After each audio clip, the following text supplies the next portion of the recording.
Welcome to Di Di's Crafty Corner. My name is Diane and I'm so glad you stopped by. Good morning, guys.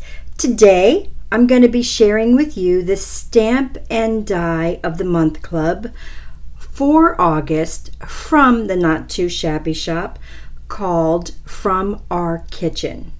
This is a super cute set that's featuring like canning jars, right? Or decorative canning jars. Real country chic, if you will. It has a little blueberry and some fruit in one of the jars. It has fantastic sentiments and a couple of spoons, more like a wooden spoon and then one like a scoop.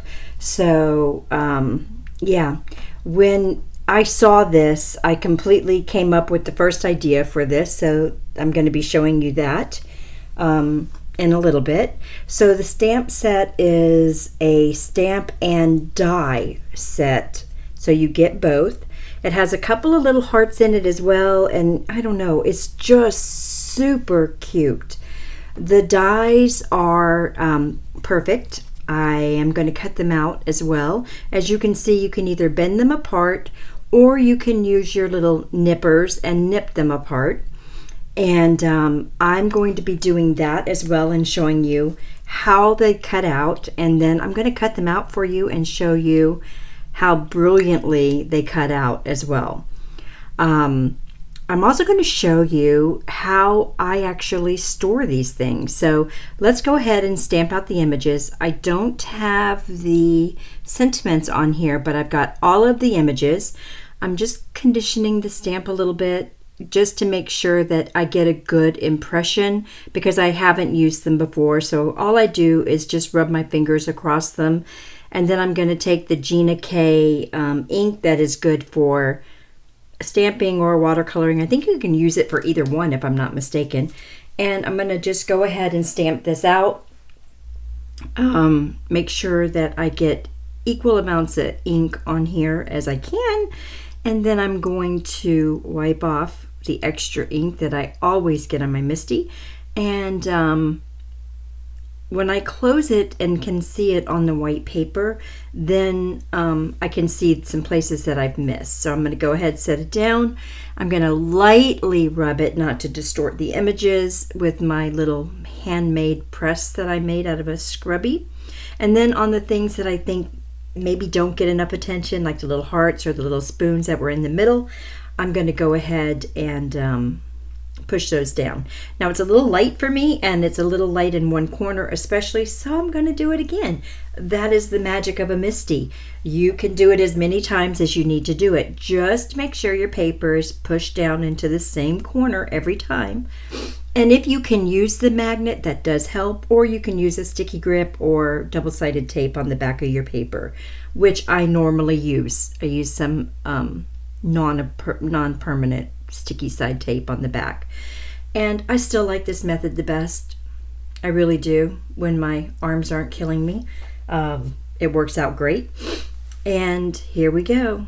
All right, now I'm going to put everything away, and I'm going to peel this up from the back because I do have some tape on the back. And didn't it come out perfect? They're gorgeous. They're very super clear images.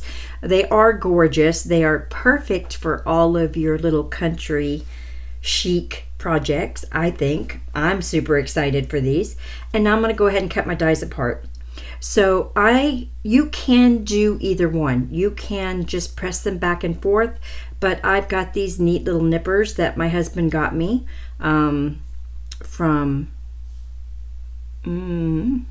can't remember, Klein Tools, yeah, which is a brand that he uses a lot, and he said these would last me for many years because I've gone through quite a few in my life as a crafter, and they don't seem to last very long for me. So these are by Klein, and they're very good. I can't say enough about it. So thanks to Mr. Wonderful for that, because I love them to pieces.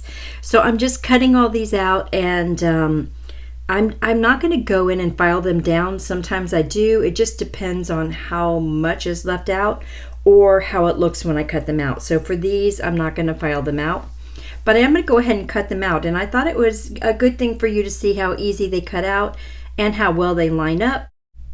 All right, how I store my dies are in these clear envelopes. I will have that link below as well. I like to store my dies in the same way that the stamp is laid out. That way, if there's one missing, I can see it at a glance and I know what it is. Although with the magnets on the back, I seldom lose a die in my sheets. On my desk is another story, but in the sheets, they're pretty safe. So this is how I store my stamps and dies. I've been doing it for years. I've cut them all out. I'm just going to move them over so you can see them. Yay! Because I got to tell you, these dies did a wonderful job. They're gorgeous cut out. I did cut out the sentiments as well, so you could take a look at those. All right, my hearts are upside down. I'm like, wait, those hearts look different. All right, so let's do, I have a little bit of, you know how your die cuts get those little feathers. I usually take my little rubber eraser and go over the sides and it takes it all out. All right, I'm going to pick these up so you can see them. Pretty, right?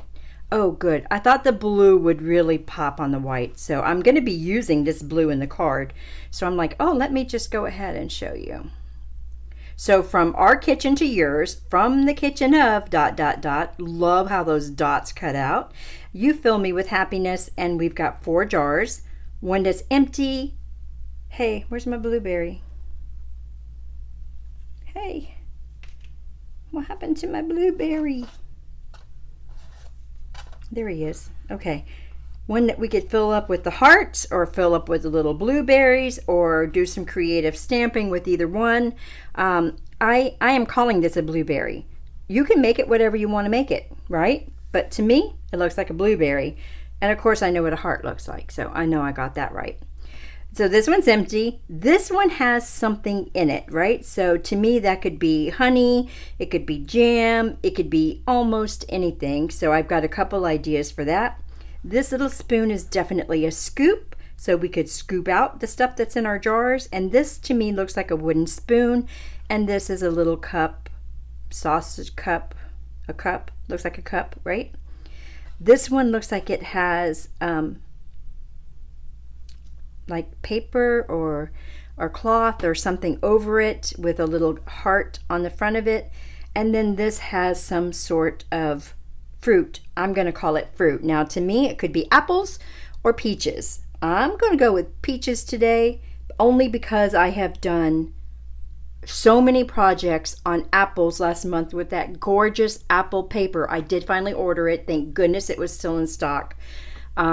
I had no paper that I could really use to do this in apples. So I chose a different paper from Lawn Fawn. Listen to me. No, from the Not Too Shabby Shop to do this project with. And I'm going to do this and make these peaches. I think you could make them a lot of things. The two that stood out in my mind and the one I wanted to do was apples, and I still may. The paper will be here any day. That apple paper, guys, I cannot say enough. I am in love. Anyway, this stamp set is super cute and would be very cute with that apple paper. Okay, enough said. I'm going to do these in peaches. I'm going to make a little peach theme out of that. Canned peaches. And I think I might use the hearts, I don't know, and I might use a scoop. So let me go ahead and do that, but didn't they cut out great? They look fabulous. I love it. And they stamped great. So great stamps, great quality dies. All right, so now let me get with the project. The paper pad I chose to use today is called Blue Florals. It is in stock right now from the Not Too Shabby Shop. I thought this pad would be absolutely perfect for my peach theme.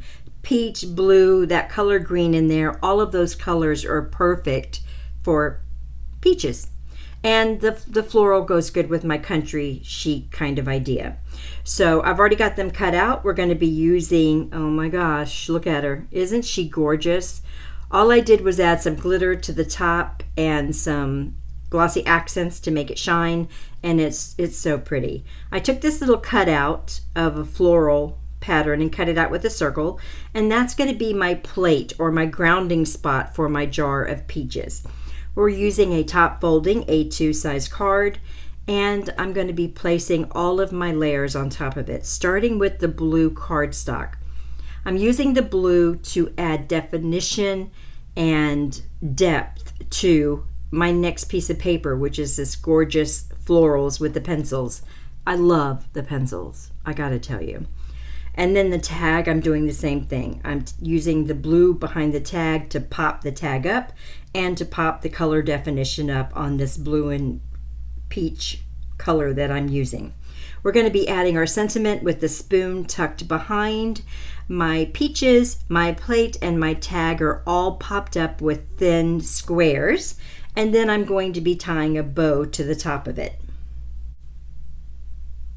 All right, so I've added my little bow, I've tied it to the top, and I just think it turned out adorable.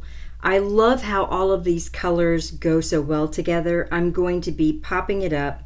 Couldn't decide where I wanted it, straight or a little crooked, but I'm going to go ahead and put it straight. I just think that it just suits that jar. I didn't want to tilt the jar. You know what I'm saying? I love how this turned out. It is so cute. I love the stamp set. So again, here is the stamp set. It is from the Not Too Shabby Shop. It is called From Our Kitchen. Now this is part of a hop today, so there will be a list of participants below me that you can comment on and visit. I can't wait to see their projects. I know they're going to blow me away. There were so many ideas in my head for this one, but I've got all month, so I'm happy about that. So this has a hashtag N2S From Our Kitchen, and it is the Stamp and Die of the Month Club Stamp and Die for the month of August, and it is part of a hop. So everything that you need to know, as well as prize information, everything will be listed below. All you've got to do is hop along, follow the directions, and you'll be good to go. I will see you guys in the next video. Bye!